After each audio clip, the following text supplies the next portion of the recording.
Hi, my name's Evan Campbell.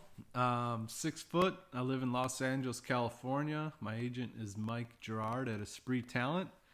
And I'm just staying home, staying safe, and trying to stay on top of my skills. And one of my favorite hobbies to do is to paint furniture that I find on the side of the road for free or at the Salvation Army for really cheap. And I paint it up different colors and sand it and seal it. I'll show you.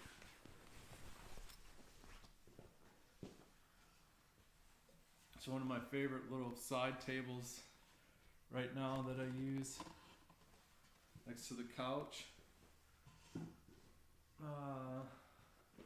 My bar stool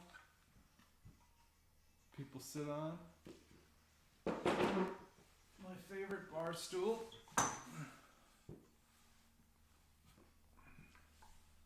Trying to show you the best way. I found this piano bench left for dead on the side of the road. It was completely trashed.